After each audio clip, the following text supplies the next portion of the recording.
اہل سنت معزز سامعین، پردہ نشین خواتین اسلام، میری ماں اور بہنوں، عزیز بچوں، السلام علیکم ورحمۃ اللہ وبرکاتہ۔ وعلیکم السلام ورحمۃ اللہ۔ بعد نماز عشاء سے لے کر اب تک آپ نے کافی نعتیہ منقبتیں اور خطابات سماعت کی ہے، اور بھی بہت سارے خطبہ ہمارے اسٹیج پر جلوہ بار ہیں، لیکن ان میں سے ایک خصوصی خطابت آپ کو سماعت کرنی ہے جو باہر سے آئے ہوئے مہمان ہیں، جن کا نام تو میں نہیں جانتا لیکن آپ لوگ بہت زیادہ پہچانتے ہیں۔ حضرت علامہ مولانا قمر الہدیٰ صاحب، جن کا خطاب آپ کو سماعت کرنی ہے۔ یہ آپ کا خادم کچھ دیر کے لیے آپ کی خدمت کے لیے حاضر ہوا ہے۔ زیادہ آپ کو بور نہیں کروں گا،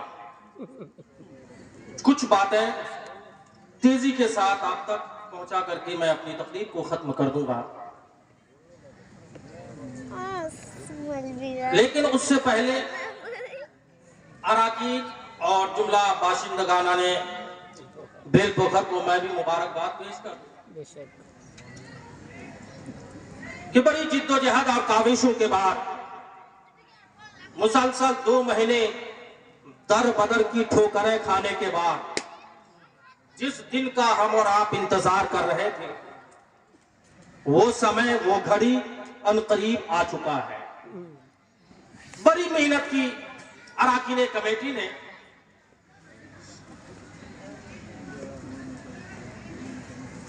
لیکن قرآن و حدیث کی روشنی میں کوئی اسے بیکار نہیں کہہ سکتا۔ اگر کوئی بیکار کہتا ہے تو اس کے اندر انانیت ہے، غرور ہے، تکبر ہے، یا تو علم رکھ کر کے ان کے اندر جہالت ہے جس کی بنیاد پر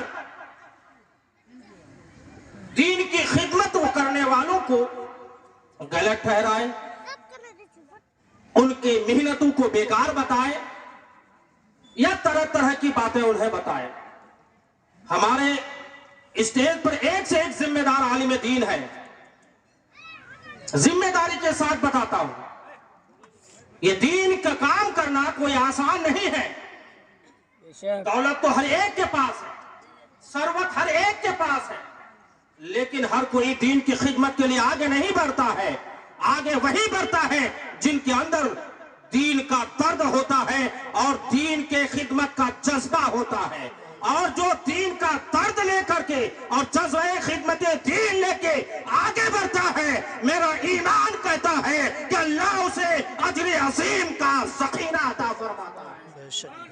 اس لیے مبارکباد پیش کرتا ہوں اراکین کمیٹی کو کہ یقیناً اللہ آپ کو اجر عظیم عطا فرمائے، اور جس کے لیے آپ نے رات دن ایک کی ہے، در بدر کی ٹھوکریں کھائی ہے، اللہ آپ کے مقصد میں کامیابی عطا فرمائے اور اس دین کے چراغ کو فروغ عطا فرمائے۔ تو عزیزان گرامی، آپ نے ہر لحاظ سے غوث پاک کے تعلق سے، علم کے تعلق سے اور دیگر باتوں سے تقریر سماعت کی۔ میں بھی کچھ دیر اس علم کے تعلق سے آپ تک کچھ باتیں پہنچانے کی کوشش کروں گا۔ الحمدللہ رب العالمین والعاقبۃ للمتقین، والصلاة والسلام علی سید المرسلین وعلی آلہ واصحابہ واہل بیتہ وازواجہ وذریاتہ اجمعین، اما بعد۔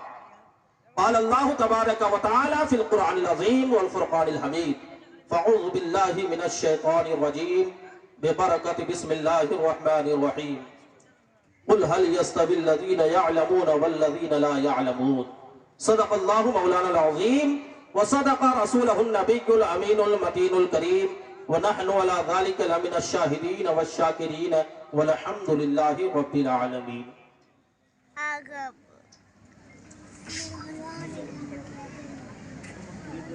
حضور سیدی اختر رضا خان ازہری تاج الشریعہ علیہ رحمہ فرماتے ہیں کہ جہاں بانی عطا کر دیں بھری جنت ہیبا کر دے، جہاں بانی عطا کر دے، بھری جنت ہیبا کر دے، نبی مختار کل ہے جسے جو چاہے عطا کر دے، نبی مختار کل ہے جسے جو چاہے عطا کر دے۔ اور داتا علی حجویری کے تعلق سے شاعر فرماتے ہیں، جھولیاں بھر بھر کے جاتے ہیں دن رات، جھولیاں بھر بھر کے جاتے ہیں دن رات، ہو میری امید گلشن ہرا داتا علی حجویری، ہو میری امید گلشن ہرا داتا علی حجویری۔ اور آج کے اس پروگرام اور ہاسٹل کی بنسبت حضور سیدی سرکار غوث اعظم کی بارگاہ میں بھی خراج عقیدت کے طور پر 2 اشعار پیش کر رہا ہوں، آپ ملاحظہ فرمائیں۔ شاعر فرماتے ہیں کہ سر بھلا کوئی کیا جانے کہ ہے کیسا تیرا، سر بھلا کوئی کیا جانے کہ ہے کیسا تیرا، ارے اولیاء ملتے ہیں آنکھیں وہ ہے تلوہ تیرا، بے شک سبحان اللہ، بے شک اولیاء ملتے ہیں آنکھیں وہ ہے تلوہ تیرا۔ اور جب حضور سیدی سرکار غوث اعظم نے فرمایا کہ میرا یہ قدم تمام ولیوں کے گردن پر ہے، تو اجمیر کی دھرتی میں حضور سیدی سرکار خواجہ غریب نواز نے فرمایا، حضور صرف گردن ہی نہیں، یہ آنکھ ہے، یہ سر، یہ دل، یہ جگر، سب کچھ ہے حاضر، آپ کی اچھا ہے جہاں چاہے وہاں قدم رکھیں۔ تو شاعر نے اشعار میں قلم بند کیا ہے، یہ دل، یہ جگر، یہ آنکھ ہے، یہ سر ہے، یہ دل، یہ جگر، یہ آنکھ ہے، یہ سر ہے، جہاں چاہو رکھو قدم غوث اعظم، جہاں چاہو رکھو قدم غوث اعظم۔ عزیزان گرامی، اسی سرکار سیدی اعلیٰ اور سرکار غوث اعظم کے نام پر آج ہم لوگوں نے غوثیہ کانفرنس کا پروگرام منعقد کیا ہے، جس میں ہندوستان کے عمدہ سے عمدہ خطیب کو آپ نے بلایا ہے۔ انشاءاللہ العزیز کل کی شب وہ خطبہ، وہ علماء، شعراء حاضر ہوں گے اور ان کے نایاب خطاب آپ کو سماعت کرنے کو ملے گا۔ میں نے خطبہ مسنون کے بعد جس مقدس آیت کریمہ کی تلاوت کا شرف حاصل کیا، اس کا ترجمہ، اس کے مطالب و مفاہوم کچھ آپ تک پہنچانے سے پہلے عقیدت و محبت کے ساتھ ہم اور آپ مل کر بارگاہ رسالت مآب جناب احمد مجتبیٰ محمد مصطفیٰ صلی اللہ تعالی علیہ وسلم کی بارگاہ میں درود پاک کا ہدیہ پیش کریں۔ پر بلند آواز سے درود پاک، اللہم صلی علی وسیدنا شفیعنا مولانا محمد بارک وسلم، صلو علیہ صلاۃ و سلام علیک یا رسول اللہ صلی اللہ تعالی علیہ وسلم۔ قرآن مقدس میں پروردگار فرماتا ہے، اے محبوب آپ فرما دیجئے کیا جاننے والے اور نہ جاننے والے برابر ہو سکتے ہیں؟ کیا برابر ہے جاننے والے اور نہ جاننے والے؟ کوئی بھی دنیا کے ان پڑھ سے ان پڑھ بھی آدمی جانتا ہے کہ جاننے والا اور نہ جاننے والا برابر نہیں ہو سکتا، پڑھا لکھا بے پڑھا لکھا برابر نہیں ہو سکتا ہے، ایک عالم اور ایک جاہل برابر نہیں ہو سکتا ہے۔ اس کو قرآن مقدس میں اللہ رب العزت نے خود اعلان کر کے بتا دیا، اے محبوب آپ خود فرما دیجئے کیا جاننے والے اور نہ جاننے والے برابر ہیں؟ تو یقیناً کوئی بھی عقل یہ تسلیم نہیں کر سکتی ہے، لیکن حدیث پاک کے ذریعے سے پھر اللہ کے رسول نے فرمایا، طلب العلم فریضۃ علی کل مسلم و مسلمہ، ہر مسلمان مرد اور عورت پر علم دین کا حاصل کرنا فرض ہے۔ میں آج کے اس چند منٹ کی تقریر میں آپ کو بتاؤں گا کہ علم کی ضرورت کیوں پڑی اور علم کی اہمیت کیا ہے۔ عزیزان گرامی، آج ہم 12 سال کے ہو جاتے ہیں تو کہتے ہیں ہم بڑے ہو گئے، 12 سال کے ہو گئے اب پڑھنے جائیں گے، 12 سال کا ہو گیا بہت بڑا ہو گیا اب پڑھنے جائے گا، اتنی شرم آتی ہے کہ کیا بتائیے گا۔ لیکن غلط کامیں کرنے میں، جوا کھیلنے میں، شراب پینے میں شرم نہیں آتی ہے، غلط کاموں کرنے میں شرم نہیں آتی ہے۔ اب جہاں تعلیم کی بات آتی ہے، 12 سال ہو گیا، ہماری ماں بہنیں بھی ہیں، جب بچی 10 سال کی ہو جاتی ہے اب مدرسہ نہیں جائیں، کیوں؟ بولے شرم آتی ہے، علم حاصل کرنے کے لیے شرم ہے۔ لیکن اسی بچی کو اسکول بھیجو، 22 سال 25 سال 30 سال کی عمر میں اسکول جائے گی پڑھنے کے لیے، وہاں شرم نہیں آتی۔ جہاں قرآن کی تعلیم کی بات آتی ہے 12 سال کے بعد اسے شرم آتی ہے، لیکن جب دنیا کی تعلیم کی بات آتی ہے 25 سال سے 30 سال تک بھی وہ علم حاصل کرنے کے لیے اسکول کالج یونیورسٹی کے لیے وہاں جانے کے لیے تیار ہے، وہاں شرم محسوس نہیں ہوتی. کیا بات ہے؟ اس لیے کہ آپ نے علم دین کی اہمیت کو سمجھا ہی نہیں ہے. اگر علم دین کی اہمیت کو سمجھتا تو آپ اپنے عمر کی قید نہیں لگاتا کہ ہم 12 سال 15 سال 20 سال کے ہو گئے. بتائیے کسی حدیث میں قرآن میں کہیں ہے کہ پڑھنے کی کوئی عمر ہے، کوئی قید لگایا گیا؟ کئی قید نہیں ہے. حدیث پاک میں تو آتا اطلب العلم من المہد الى اللحد، علم حاصل کرو ماں کے گود سے لے کر قبر تک، جب تک آپ کی عمر باقی ہے، چاہے 80 سال کی عمر کا ہو، چاہے 5 سال کا بچہ ہو، جب آپ کو علم کی ضرورت ہے آپ مدرسہ جاؤ، علم حاصل کرو. آپ پر علم دین سیکھنا فرض ہے، فرض ہے، فرض ہے. سبحان اللہ بے شک. عمر کی قید نہیں ہے کہ آپ 50 سال کیا ہو گئے تو فرض آپ کے اوپر سے ٹل گیا. آپ کے اوپر فرض ہے کہ آپ علم حاصل کریں. اور دوسری بات، یہ ضروری نہیں ہے کہ مدرسہ اٹھ کے آپ کے گلی کوچا میں آ جائے. ارے علم حاصل کرنے کے لیے آپ کو دیش چھوڑنا پڑے بھی تو چھوڑ دو. یہ میرے آقا کا فرمان ہے. اللہ کے رسول فرماتے اطلبوا العلم ولو کان بالصین، اگر علم حاصل کرنے کے لیے تمہیں چین جانا پڑے تو چین چلے جاؤ، لیکن علم دین حاصل کرو. تبھی تو ہمارے اکابر بزرگان دین نے علم دین حاصل کرنے کے لیے اپنے شہر کو چھوڑا، اپنے دیش کو چھوڑا، اس دیش سے دوسرے دیش چلے گئے، اس شہر سے دوسرے شہر چلے گئے. سیدی سرکار غوث اعظم جیلا چھوڑ کے بغداد پہنچ گئے. حضور سیدی سرکار خواجہ غریب نواز سنجر چھوڑ کر کے دوسری جگہ پر پہنچ چکے. اور دیگر اکابر ہمارے صحابہ کرام ایک ایک حدیث کی جانکاری کے لیے مدینہ سے بصرہ تک کا سفر کرتے تھے، مدینہ سے ملک شام کا سفر کرتے تھے.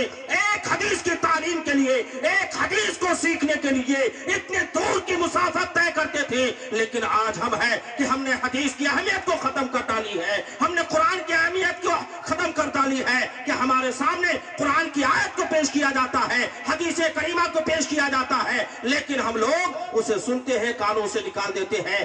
آج اگر ہم حدیث پاک کی اہمیت کو جانتے تو اس حدیث کو غور سے سنتے اور اس پر عمل کرنے کی کوشش کرتے. میں آپ کو بتانا چاہتا ہوں، جس نے ایک مسلم بہت بڑی ثقیل کتاب لکھی ہے حضرت امام مسلم، ان کے پاس ایک حدیث کے تعلق سے کوئی سوال آیا، ان کے ذہن میں بات نہیں تھی، اس حدیث کو تلاش کرنے کے لیے انہوں نے کتاب کا ذخیرہ نکالا. ان کے جانشانوں نے ایک ٹوکرا کھجور کا ان کے سامنے رکھ دیا، ایک کھجور کا ٹوکرا لایا گیا، ان کے سامنے رکھا گیا. ادھر یہ کتابوں کو مطالعہ کر رہے ہیں، حدیث کو تلاش کر رہے ہیں، ادھر حدیث تلاش کرتے جاتے ہیں، ٹوکرا سے ایک کھجور منہ میں ڈالتے جا رہے ہیں. حدیث تلاش کرتے کرتے ٹوکرے کا کھجور ختم ہو جاتا ہے. علماء بیان فرماتے ہیں اسی کھجور کھانے کی وجہ سے اسے اللہ نے موت دے دی ہے. اتنا علم حاصل کرنے کے غرض سے، علم کو تلاش کرنے کے غرض سے انہوں نے یہ نہیں دیکھا کہ رات ہے کہ دن ہے، انہوں نے یہ نہیں دیکھا کہ فجر کا وقت ہو رہا ہے کہ ظہر کا وقت ہو رہا ہے. عزیزان گرامی، انہوں نے اپنے نیند کو قربان کر دیا، اپنے وقت کو قربان کر دیا، ایک حدیث کی تلاش میں اپنی جان کی قربانی دے دی، لیکن حدیث کو تلاش کر کے دم لیا. بے شک سبحان ایک اللہ. اپنے وقت کے امام جنہوں نے مسلم شریف کتاب لکھی ہے، ان کا یہ عالم ہے. عزیزان گرامی، لیکن ہم کیا کر رہے ہیں؟ حدیث پر حدیثیں آپ کو سنایا جاتا ہے، حدیث پر حدیثیں آپ کی بارگاہ میں پیش کیا جاتا ہے، سنتے جا رہے ہیں، چلے آ رہے ہیں. کیونکہ آج سستے میں ہم لوگ حدیث سنا دیتے ہیں نا، اس لیے آپ لوگ اور بھی اہمیت نہیں دیتے ہیں، کیونکہ سستی چیز کی اہمیت نہیں ہوتی ہے. ہاں، ہم لوگ جاتے ہیں گھر گھر، امام صاحب آتے ہیں، نظرانہ دیا تو دیا، نہیں تو پھر بھی 2 4 5 حدیث سنا کے چلے جاتے ہیں، کیونکہ یہ سستے میں آ گئے. کل جو علماء آئیں گے ان کی طرح ہم لوگ بھی اگر مہنگے ہوتے نا تو ایک ایک حدیث کو آپ لوگ یاد کرتے اور اس کی اہمیت کو بھی سمجھتے. تو عزیزان گرامی، تو یقیناً حدیث کی اہمیت کو سمجھے، علم کی. تو میں عرض کر رہا تھا کہ علم کی ضرورت کیوں پڑی. اللہ رب العزت قرآن کریم میں کیا فرمایا؟ وَمَا خَلَقْتُ الْجِنَّ وَالْإِنسَ إِلَّا لِيَعْبُدُونَ. ہم نے جن اور انسان کو صرف اپنی عبادت کے لیے پیدا فرمایا. کس کے لیے؟ عبادت کے لیے پیدا فرمایا. اب عبادت بغیر علم کے کوئی کر کے بتائے، بغیر علم کے کوئی عبادت کر کے بتائے تو گویا پتا چلا اللہ نے ہمیں اپنی عبادت کے لیے پیدا فرمایا تو عبادت کرنے کے لیے علم کی ضرورت پڑتی ہے. اس لیے اللہ کے رسول نے فرمایا کہ مسلمانوں پر علم دین حاصل کرنا فرض ہے. اور دوسری وجہ علماء بیان فرماتے ہیں اللہ نے قرآن کے ذریعے فرمایا نبی کی اتباع تمہارے اوپر لازم ہے، ضروری ہے. اب نبی کے اتباع کرنے کے لیے بھی علم چاہیے. بغیر علم کے کوئی نبی کا اتباع نہیں کر سکتا. تو گویا یہ دونوں وجوہات کی بنیاد پر اللہ رب العزت نے ہر مسلمان مرد عورت پر علم دین کا حاصل کرنا فرض قرار دیا. اور اس کی اہمیت کو بتاتی ہے علماء بیان فرماتے ہیں کہ بغیر علم کے